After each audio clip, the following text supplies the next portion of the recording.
Two African countries have been struck by natural disasters just days apart. Just over a week ago, a devastating earthquake struck Morocco, killing over 2,000 people. In the same weekend, Libya experienced a Mediterranean storm causing deadly floods and killing over 11,000 people.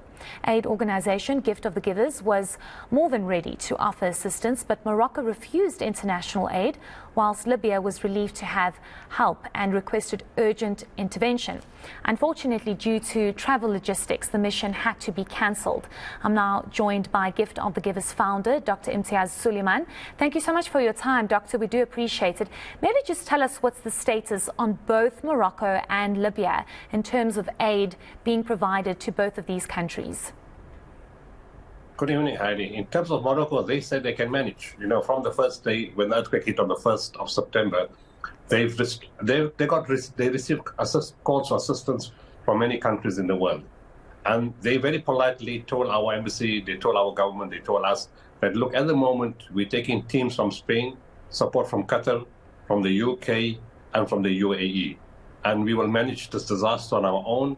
And, you know, they tell you the armed forces are in full force in the different areas. And they refused, well, very politely said they didn't take up the offer. Don't say refuse. They politely, did not take on the offer of assistance. And they said, look, the other challenge they have in the initial days was there's too many boulders, the roads are closed, teams will not be able to get in, and teams will get frustrated. So they basically turned down aid from the rest of the world. We, as a policy, don't impose our assistance on any country or any group.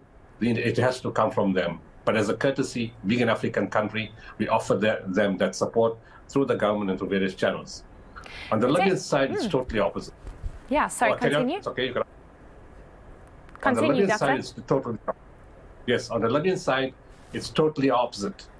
They've been calling from the president's office, from his ministers, from different departments, the disaster center, the ambassador in South Africa, Libyan doctors in South Africa, Libyan personnel on the ground in Tripoli and Derna, or ordinary people inside Libya. The calls have been flooding in, and from Libyans in other parts of the world. Please, can you help? And they all come with the same request. We need highly trained personnel. I mean, we specialize in that. We got together teams, search and rescue personnel. SAP has joined us with 5 dogs and handlers. We have another private 2 handlers and dogs. Because it's a water disaster, it's more like a tsunami, because the water took out all the buildings like an earthquake. So it requires search and rescue and personnel and equipment. It requires aquatic personnel with boats. They ask for that, the search and rescue dogs, medical equipment, search and rescue equipment, and supplies. We put all of that together. But because of Libya's history since 2011, and the country is split in 2 governments in the east and the west, and there's armed groups, there's no regular airlines that fly to the country. And the problem is you can't fly just to any part of the country. You need to get closest to Derna. Otherwise, it becomes impossible in terms of logistics to move equipment, dogs, boats, and it just takes too long. And the security is an issue with armed groups all over the country.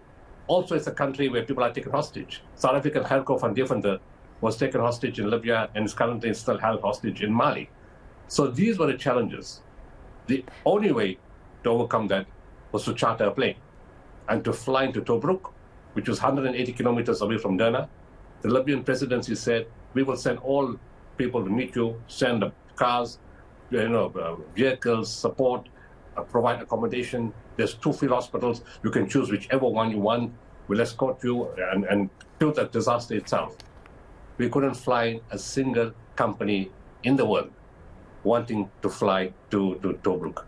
They said insurance risk is too high, the cost is too high, it's dangerous on the ground, they can't wait there.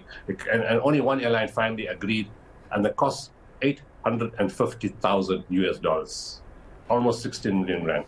It became an impossibility. And unfortunately, we had to cancel that. But there's new developments now. So just lastly, Dr. Sooliman, do you find it to be worth the risk, given what you've just explained, the safety concerns around getting into Libya? I would never risk my teams. Our standard rule is the teams come first. I would never risk any teams because it's a responsibility. Their husbands, their wives, their brothers, their sisters, of many people. I would never put them at risk for that. The Libyan government offered to send a plane to fetch us. But, I will never take a mission where I'm not in control of the logistics.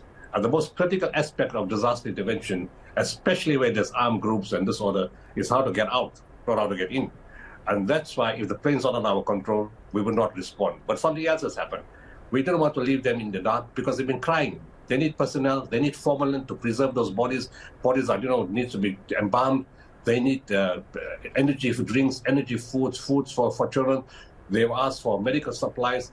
We said, all right, send your plane and we'll fill it. Right now, they're busy with OR Tambo. They're waiting for feedback. They want to send a 30-ton plane to get to South Africa. We will fill that plane with urgent supplies. We're also looking at airlifting items from Dubai through companies we've used before in Syria and other parts of the world to send them full medical supplies to Tripoli and onwards into Benghazi and Derna. Also, the huge requests for body bags. So we are starting a fundraising campaign, and we're hoping that by Wednesday, we'll fill the 30-ton plane and hopefully even fill more planes after that and send stuff from Dubai. So we're not leaving them totally in the lurch, but they really need us, qualified search and rescue personnel. Unfortunately, I can't just put my teams on the ground. Certainly. Well, thank you for the work that you are doing. I think they are in absolute desperate need to get assistance. I mean, in Libya, 11,000 people have been reported to have died from those deadly floods. So any aid is, of course, needed there. Thank you so much. That was Gift of the Givers founder, Dr. Imtiaz Sooliman.